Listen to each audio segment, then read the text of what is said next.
Some of you know that I've trained as a historian, so I'm always looking for a history link and way into the scriptures.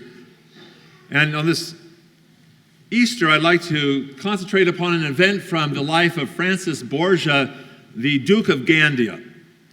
So he was one of the richest, handsomest, most honorable, and noted nobles of Spain in the 16th century. And in 1539, he was 29 years old, sort of at the height of his power and glory. He was given by King Charles V, also the Holy Roman Emperor, but King of Spain as well, the task and the duty and privilege of escorting the body of the Queen of Spain, Isabella, who had died suddenly. So the Duke of Gandia, Francis Borgia, was to lead the procession down from Madrid to Granada, where the tombs of the kings were, where she would be buried. He had been devoted to this exceedingly beautiful woman as one of her courtiers, and so it was a sad event for him, but he was honored by this idea, so he headed off with the procession, but things happened. It was supposed to take a couple days. It ended up taking 2 weeks to get down there. So when it came time to hand over the coffin to the bishops who would do the burial, it was part of the ritual and law that they had to open up the coffin to make sure it was the queen. So as they did, and as Francis looked upon this formerly beautiful woman, now dead 2 weeks, he was jolted and revolted by the decay and the stench that came from the coffin. He couldn't recognize her. The decay amongst the jewels and the gold and the robes and the crown, he didn't know who this was. He couldn't make out her face anymore. So Borgia was a typical Catholic of the time, a believer, but that rotting face among the gold and jewels, it caused the reality of death to strike him in a new way. He said this was something that kind of shifted his soul, that vision of looking into that coffin. It changed his life because he did go through the ritual. He affirmed this was the queen to the bishops, and the burial took place. But he also swore to himself that day that he was never again going to serve, first and foremost, a sovereign subject to that kind of decay. So Easter, this is about life and death. On this Easter, I was thinking about that event from Francis Borgia's life and Isabella. So I did that because this feast day is also about people going to a tomb and looking for and looking at a beloved person who had died.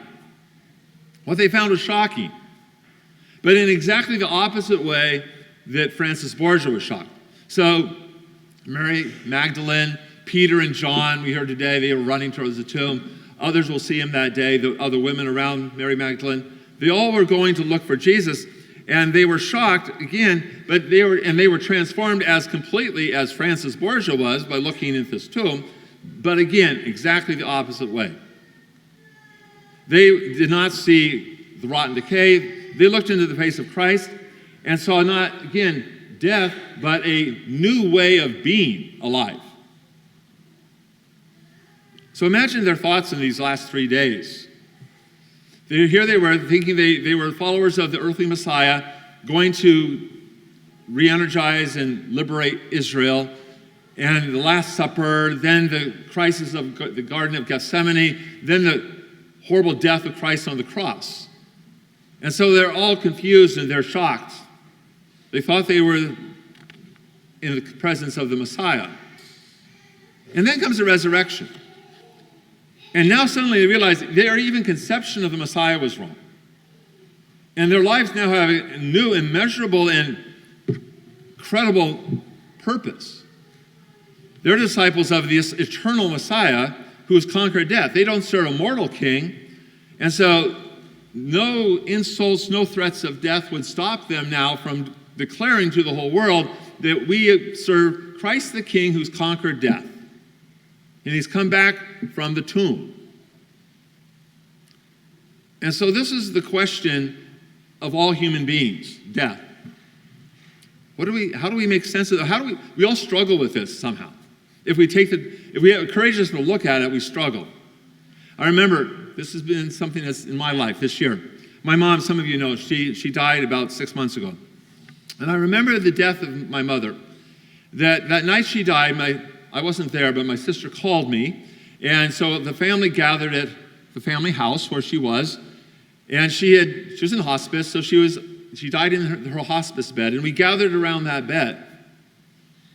And we were waiting for the funeral home to come. And I remember looking at Mom, her body. It had not yet decayed as Isabella's had. But I also remember just the previous day, speaking to my mom, this warm, expressive face, and now looking at this pale remnant of her. And this was very striking to me. I'm a priest. I see bodies all the time. I do lots of funerals.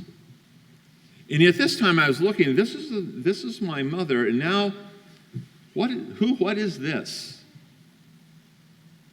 So Easter's about life and death. The tomb, or the coffin, today, it's a stark question for all of us, everyone who looks at or in. The empty tomb, it confronts us with a question of faith.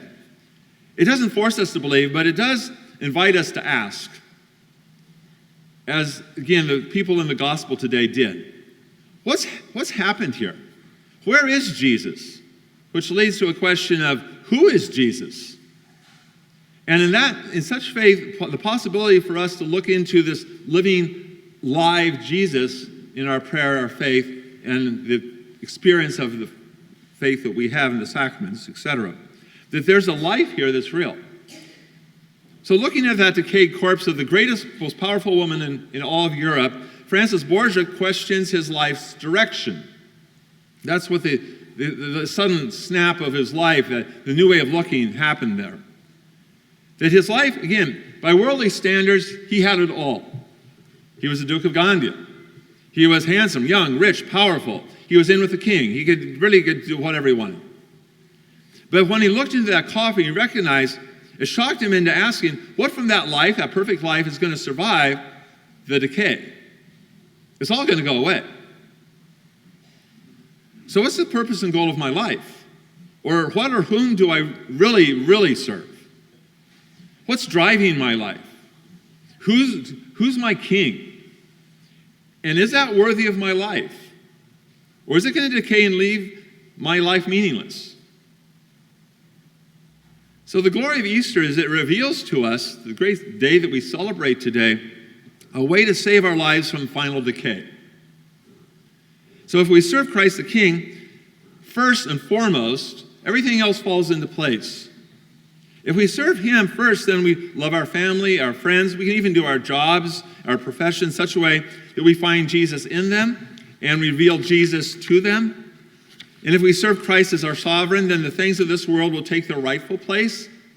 They will not, however, rule us, and their inevitable decay will not touch us.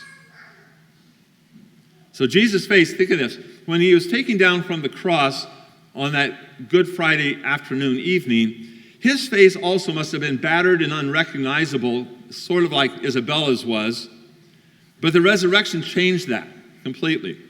The empty tomb reversed the power of every tomb and coffin and made a potential door to eternal glory and joy. That's what he accomplished. So after viewing that body of Queen Isabella, Francis Borgia could not immediately leave the court of Spain. You know, he was caught up in those sort of things.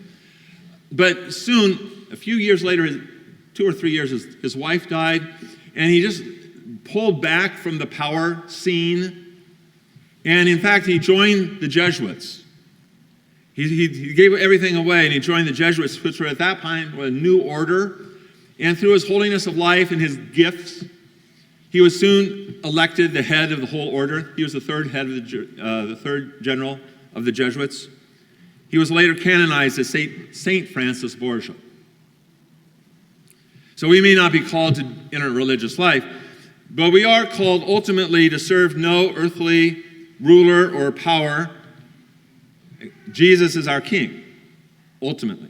We can serve in other ways, other worldly powers. That's prudent and that's virtuous, but not the ultimate power in our life. That's for Christ the King. We are called to be saints. That's what our lives are for. And so this Easter, let us remember death. We try to avoid it sometimes, we don't think about it. And remember the reality of death. Maybe through the experience of the passing of loved ones, but death's going to come for us too. And then let us remember the empty tomb. And let that truth strike home. And ask ourselves, what needs to change in our lives? Right now, are we really living for something that's going to turn to dust, or for someone who's going to last forever?